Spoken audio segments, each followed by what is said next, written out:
मैं जब विधवा हुई तो मेरी देवरानी ने मेरी शादी अपने पति से करवा दी और वह मेरी सौतन बनकर दिन रात मेरी सेवा करने लगी। वह रोज़ रात को मुझे एक सेब के साथ एक गिलास दूध देती थी और कहती थी कि अभी तुझे यह सब खाने की ज़रूरत है, तू जल्दी ही हमारे ख़ानदान के वारिस को जन्म देगी। और जब मैं सुबह सोकर उठती थी तो मेरे पास पर्स में ढेर सारे पैसे रखकर मुझे डॉक्टर के पास लेकर जाती थी। एक दिन नर्स हम दोनों को पहचान नहीं पाई क्योंकि हम दोनों ने एक ही रंग के दुपट्टे से अपना चेहरा ढक रखा था। तो वो मेरे कान में बोली, आज आप इन्हें नींद की गोली मत खिलाना। तो उस रात मैंने कुछ भी नहीं खाया पिया और सोने का नाटक करके लेट गई। कुछ देर के बाद मेरी तो जान ही निकल गई यह देख कर कि वहाँ तो मेरे साथ मेरा नाम गौरी है। मेरे साथ ज़िंदगी इतना बड़ा मजाक किया कि मैं बांट ही नहीं सकती हूँ। मैं सोचती रहती थी कि सब कुछ ठीक है और फिर सब कुछ बर्बाद होता रहा। मैं सब कुछ स्वीकार कर लिया था कि मैं मतलबी थी। मेरी कहानी सुनकर आप लोग भी हैरान हो जाएंगे। आप लोग ही बताइए मैं सही किया या गलत। जब मैं 21 साल की थी तब मेरी शादी करवा दी गई। मेरे लिए रिश्ता मेरी मौसी लेकर आई थी। मौसी के गांव का लड़का ही था। मौसी उस लड़के और उसके परिवार को अच्छे से जानती थी, इसलिए मेरे मम्मी पापा ने भी इस रिश्ते को हाँ कर दिया। लड़का 2 भाई था। मेरी शादी जिस लड़के से हुई थी वह बड़ा भाई था और उससे छोटा एक भाई और था। मेरी शादी की एक दिन बाद ही मेरे देवर की शादी थी। दरअसल देवर की शादी जल्दबाजी में हो रही थी क्योंकि जिस लड़के से देवर की शादी होने वाली थी उस लड़की के पापा की तबीयत अचानक से ख़राब हो गई थी और उनको लग रहा था कि मैं बेटी की शादी देख पाऊंगा या नहीं। इसलिए मेरी शादी के एक दिन बाद ही देवर की शादी हो गई। मेरी देवरानी का नाम राधा था और वह दिखने में ज़्यादा सुंदर नहीं थी, इसलिए गांव वाले और रिश्तेदार सब आते ही मेरी तारीफ़ करते थे कि गौरी राधा से ज़्यादा सुंदर है। जाने अनजाने में मैं राधा के साथ बहुत गलत किया क्योंकि शादी वाले दिन सब लोग मेरी तारीफ़ कर रहे थे और उसके तरफ कोई देख ही नहीं रहा था। फिर भी वह बेचारी चुपचाप बैठी रही। मेरे पति मुझसे बहुत प्यार करते थे और मेरी हर बात मानते थे और हम लोग अच्छे तरीके से एक साथ रहते थे। लेकिन मेरी देवरानी के कमरे में हमेशा लड़ाई झगड़े की आवाज़ आती थी। पहले तो मुझे लगा कि यह आम बात है क्योंकि शादी के शुरुआती दिनों में थोड़ी बहुत हो जाती है जिसमें पति एक दूसरे को मनाते हैं, लेकिन यहाँ पर तो बहुत ज़्यादा झगड़े हो रहे थे और मेरा देवर जो ज़ोर ज़ोर से अपनी बीवी पर चिल्लाता जा रहा था। जब मैं अपने पति से बात की तो उन्होंने कहा कि हमें उनके मामले में नहीं बोलना चाहिए। एक बार मैं उन दोनों के कमरे के बाहर से गुजर रही थी, तभी मैंने अपने देवर की आवाज़ सुनी और मैं इसलिए रुक गई क्योंकि मैं अपना नाम सुनी थी। मेरा देवर न जाने मेरा नाम लेकर क्यों अपनी बीवी पर चिल्ला रहा था। मैं सुनने लगी, कहीं मुझसे तो नहीं कोई गलती हो गई है, लेकिन ऐसा तो कुछ भी नहीं हुआ था। मैं उनके मामले में दखल नहीं देना चाहती थी क्योंकि मेरे पति ने मुझसे कहा था तुम्हें ऐसा कुछ करने की ज़रूरत नहीं है, इसलिए मैंने उन्हें उनके हाल पर ही छोड़ दिया। एक दिन मेरे देवर ने मुझसे कहा, भाभी आप मेरी बीवी को कुछ सिखा दीजिए, उससे कहिए कि वह भी आपकी तरह सज धज कर रहा करे। मैंने देवर से कहा, आपकी पत्नी बहुत प्यारी और खूबसूरत है, उसे सजने की कोई ज़रूरत नहीं है। मेरी बात सुनते ही वह कहने लगा, बिल्कुल भी प्यारी और खूबसूरत नहीं है, आप सब उसका दिल रखते हैं तभी तो वह अपना ख्याल नहीं रखती है। एक दिन मेरे पति शाम को ऑफिस से घर आए और आते ही उन्होंने कहा कि आज उनका मूड ठीक नहीं है। मैंने कहा, क्यों, क्या हो गया है? उन्होंने कहा, कुछ भी नहीं हुआ है, बस ऐसे ही अच्छा नहीं लग रहा है। और उस रात वो बिना खाए ही सो गए। अगले दिन सुबह ऑफिस के लिए घर से निकले तो पता नहीं क्यों आज सुबह से ही मेरा मन बहुत घबरा रहा था। फिर अचानक एक अनजान नंबर से फ़ोन आया और हमें एक बहुत ही बुरी खबर मिली कि मेरे पति का ऑफिस जाने से रास्ते में कार एक्सीडेंट हो गया है और अब वह इस दुनिया में नहीं रहे। मैं यह खबर सुनते ही गम में डूब चुकी थी। अभी तो मेरी शादी के 6 महीने ही हुए थे और मैं विधवा हो चुकी थी। पति के मौत के बाद भी मैं ससुराल में रहती थी। यह दिन मैंने बहुत उदासी से काटे थे। सब कहने लगे, गौरी की तो ज़िंदगी ही बर्बाद हो गई, अब इससे शादी कौन करेगा। मेरी देवरानी ही बहुत उदास थी। बार बार मुझे समझा रही थी, लेकिन मैंने सारा गुस्सा उसी पर निकाल दिया। मैंने कहा, किसी को यह कहना बहुत आसान होता है कि संभाले खुद को, लेकिन जब खुद पर बीतती है ना तब पता चलता है। भगवान ना करे अगर मेरी जगह आज तुम होती तो मैं तुमसे पूछता कि इतना बड़ा दुख तुम कैसे बर्दाश्त करोगी। मेरी तो दुनिया ही खत्म हो गई है। मेरे देवर ने यह बात सुन ली और उसने अपने पत्नी से कहा, राधा अभी तुम भाभी को कुछ देर के लिए अकेला छोड़ दो। फिर राधा मेरे पास से अपने कमरे में चली गई। पति के देहांत के बाद मैं ससुराल में ही रहने का फैसला किया था। मैंने कहा, मैं यहाँ से वापस नहीं जाऊँगी और ना ही दूसरी शादी करूँगी। पति के गुजरे हुए 1 साल हो गए थे जब मेरी देवरानी ने मेरी सास के सामने एक बात रखी, जिस पर घर वाले तुरंत तैयार हो गए। और वह बात यह थी कि मेरी देवरानी मुझे अपनी सौतन बनाना चाहती थी। वह चाहती थी कि मैं उसके पति यानी कि अपने देवर से शादी कर लूं। घर वाले और मेरे देवर भी इस बात के लिए तैयार थे। जब सारे घर के लोग एक साथ बैठे हुए थे तब उसने कहा कि भैया की जिम्मेदारियों को मुझे निभाने चाहिए। घर वालों का भी यही कहना था कि तुम हमारी बहू हो, हम तुम्हें बड़े शान से शादी करके लाए हैं। अब तुम मेरे बेटे की आखिरी निशानी हो। तुम्हें देखकर हमें हमारे बेटे की याद आती है, तो तुम इसी घर में रह जाओ तो अच्छा है। मेरे मम्मी पापा को भी बुला लिया गया। उनका भी यही कहना था कि यह फैसला एकदम सही है। जब लड़का यानी कि मेरा देवर उस शादी के लिए तैयार है तो फिर किसी और के बोलने का कोई मतलब ही नहीं निकलता था। मेरी देवरानी भी तैयार थी। उसने मेरे हाथ में हाथ रखकर मुझे कहा, आपने ठीक कहा था, किसी को भी इससे गुजरना आसान नहीं होता है। उसके दुख को बांट लेना बहुत मुश्किल का काम होता है। मैं अपनी पति को तुम्हारे साथ बांटकर बिल्कुल भी दुखी नहीं हो जाऊंगी। मुझे कोई शिकायत नहीं है। यह बात मुझे बहुत ही अजीब सी लग रही थी। मैं ऐसा नहीं चाहती थी, लेकिन मेरे ससुराल वाले और माँ बाप ने मुझे यही समझाया था कि यह सबसे अच्छा निर्णय है। और मेरे देवर की भी सब अभी से तारीफ करने लगे कि उसने बहुत ही अच्छा निर्णय लिया है। अपनी भाई की विधवा से शादी करने से अच्छा और क्या हो सकता है। राधा की भी सब लोग तारीफ करने लगे कि भगवान ऐसी देवरानी सबको दे कि जिससे अपनी जेठानी और अपने पति को सही राह दिखाई है। सबके समझाने के बाद मैं भी इस शादी के लिए हाँ कर दी और मेरी शादी बहुत ही साधारण तरीके से देवर के साथ हो गई। अब मेरा देवर मेरा पति बन चुका था। मैं उससे शादी के बाद भी अपने ही कमरे में रहती थी, जिस कमरे में मैं पहले सोती रहती थी। अभी भी वही मेरा कमरा था, लेकिन मेरा देवर जो मेरा पति बन चुका था उसी कमरे में मेरे पास आया हुआ था। मेरी दूसरी शादी के अभी कुछ ही दिन हुए थे कि मेरी देवरानी मेरे कमरे में आ गई। उसके हाथ में कुछ था। उसने एक हाथ में एक सेब और एक हाथ में दूध से भरा हुआ गिलास रखा हुआ था। मेरे पास आकर कहने लगी, यह मैं आपके लिए लेकर आई हूँ। मैंने कहा, तुम मुझे क्यों दूध और सेब दे रही हो? लेकिन मैं बचपन से ही दूध नहीं पीती थी, दूध मुझे अच्छा नहीं लगता था। उसने कहा, अब आपको आपका बहुत ज़्यादा ख्याल रखना होगा। आप अपना ख्याल रखोगी तो आपकी सेहत अच्छी होगी।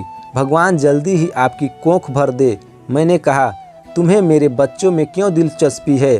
तुम खुद अपने बच्चे को पाने के लिए यह सब क्यों नहीं करती? तो उसने कहा, मैं भी रोज़ यही करती हूँ, लेकिन आपके भी बच्चे होने चाहिए ना। अच्छा लगेगा मुझे जब आपकी गोद में बच्चा होगा और मेरी गोद में भी। मैंने उससे कहा कि काश कि मुझे मेरे पहले पति से बच्चा हो जाता तो कम से कम उसकी निशानी भी मेरे पास रह जाती। यह सुनते ही राधा ने मुझे हैरानी से देखा और मुझे कुछ नहीं बोली। उससे इस तरह की बातें करके न जाने क्यों मेरा दिमाग खराब हो गया था। मैं सोचने लगी, उसे अपने पति से मेरी शादी कर कौन सा फायदा हो सकता है। फिर भी उसने यह सब कुछ किया। मैंने उससे माफ़ी मांगी और सेब खाकर दूध पी लिया। राधा वाकई बहुत ही अच्छी औरत थी। वह मेरा बहुत ख्याल रखती थी। उसने कभी भी मेरे साथ गलत नहीं किया था। हालांकि मैंने उसे एक बार गुस्से में आकर बुरी तरह से डांटा था, लेकिन उसने मुझे कुछ नहीं कहा। और मेरे दूसरे पति भी मुझसे बहुत प्यार करते थे। मेरे पति का रवैया बिल्कुल भी ऐसा नहीं था कि जैसे मैं पहले उसकी भाभी थी। वह शादी के पहले दिन से ही मेरे साथ ऐसा व्यवहार कर रहा था कि जैसे मैं उसकी पत्नी हूँ, और मुझे बहुत ज़्यादा प्यार करता था, मेरा बहुत ज़्यादा ख्याल रखता था। कभी कभी तो मुझे ज़बरदस्ती उसे अपने कमरे से बाहर ले जाना पड़ता था और कहना पड़ता था कि राधा के पास भी जाओ, उसे भी समय दो, जिसने मेरे लिए इतना बड़ा बलिदान दिया है। लेकिन मेरा पति मेरे कमरे से जाता ही नहीं था। मेरी सास ने मुझसे कहा कि तुम अपनी तरफ से उसे ज़्यादा प्यार मत दो, तुम बहुत ज़्यादा खूबसूरत हो, लेकिन राधा ने तुम्हारे लिए यह सब कुछ किया है, तुम कभी भी राधा को उसके पति से दूर मत करना। मैंने कहा, मैं ऐसा बिल्कुल भी नहीं कर रही हूँ, लेकिन वह मेरे पति हैं, मैं उनकी कोई बात टाल भी नहीं सकती हूँ। उसे धोखा देकर कमरे से तो नहीं निकालूंगी, लेकिन जाने अनजाने में मैं अपनी देवरानी के साथ बहुत गलत कर रही थी, क्योंकि उसने मेरा बहुत साथ दिया था। मैंने उससे सारी बात बता दी कि दरअसल मैं कुछ नहीं कर सकती, वह खुद ही मेरे कमरे से बाहर जाना चाहते हैं। तो राधा ने कहा, कोई बात नहीं, तुम तो उसकी पत्नी हो, कोई दूसरी औरत नहीं हो, यह तो बहुत अच्छी बात है। तुम दोनों का रिश्ता आपस में मजबूत होना चाहिए। वह औरत बहुत किस्मत वाली होती है जिसके पति उन्हें प्यार करते हैं। यह कहते हुए राधा कहीं खो गई थी। वह मुझे हर रात सेब और दूध देती थी और अगले दिन मुझे डॉक्टर के पास ले जाती थी मेरा चेकअप करवाने के लिए। डॉक्टर ने कहा, सब कुछ ठीक है और आप बहुत ही जल्दी माँ बनने वाली हो। डॉक्टर के पास जाना तो हम लोगों का एक बहाना था, क्योंकि इस बहाने में मैं और राधा थोड़ा सा घूम लिया करते थे। एक दिन राधा मेरे पर्स में पैसे रख रही थी। मैंने कहा, तुम अपने पैसे मुझे क्यों दे रही हो? वह कहने लगी, मेरे पति ने मुझे दिए थे और कहा था कि मैं तुम्हें दे दूं, क्योंकि आप भी उनकी पत्नी हो, तो आपके खर्च के लिए भी आपको भी पैसे मिलने चाहिए। मैंने कहा, हमारे पति इतने सारे पैसे कमाते हैं। तो कहने लगी, हमारा पति तो पहले दिन से ही बहुत ज़्यादा पैसा कमाता है। कभी कभी तो मुझे लगता था कि पिछले पैसे पड़े हैं और फिर से और मिल जाते हैं। मेरी तो किस्मत ही चमक उठी।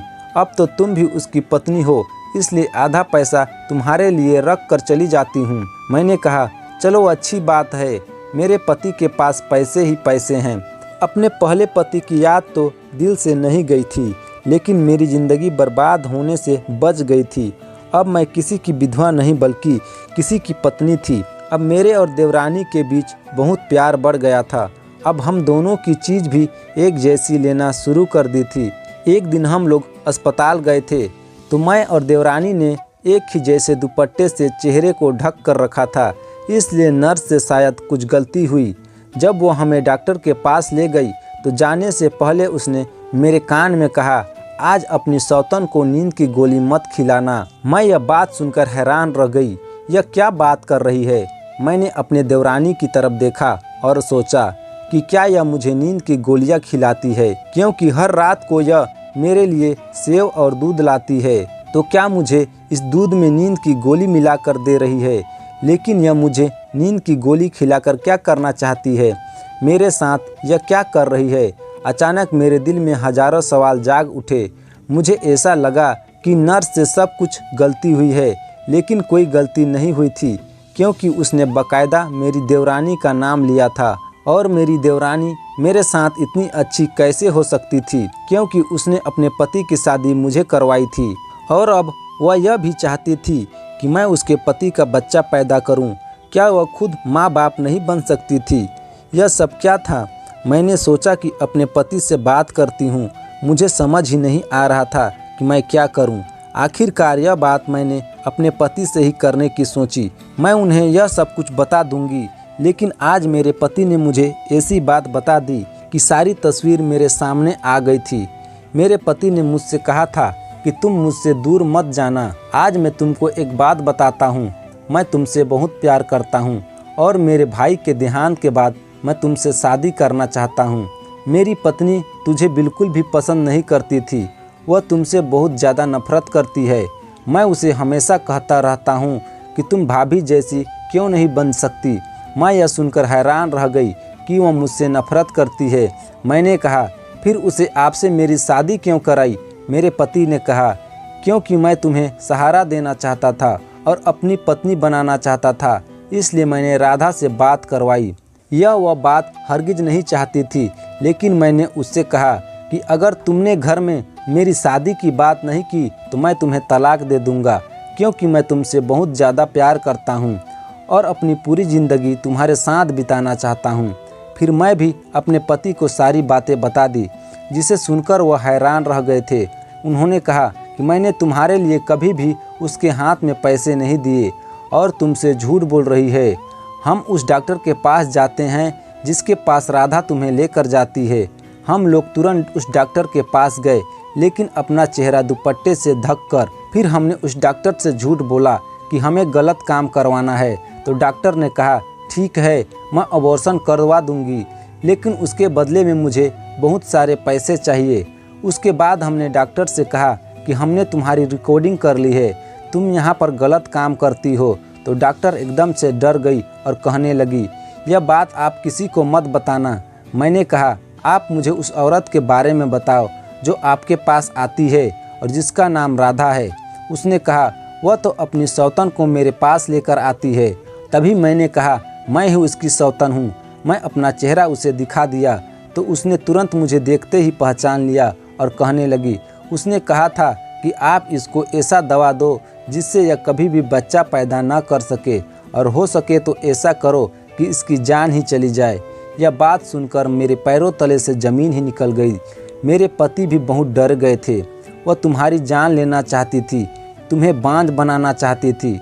वह तुमसे बदला लेना चाहती थी, क्योंकि मैं उसके सामने मैं तुम्हारी तारीफ़ किया करता था। मेरे पति ने यह सब बात सुनकर घर आकर अपनी मम्मी पापा को बता दी। फिर उन्होंने राधा से कहा, गौरी से माफ़ी मांगो और फिर ऐसी गलती इसके साथ कभी भी मत करना। मैं तुम्हें माफ़ कर दूंगा, नहीं तो मैं तुम्हें तलाक दे दूंगा। राधा कहने लगी, ना मैं गौरी से माफ़ी मांगूंगी और ना ही तुम्हारे साथ रहूंगी। मुझे तुम जैसे लड़के के साथ रहना ही नहीं है। फिर वह अपना सामान लेकर घर से निकल गई।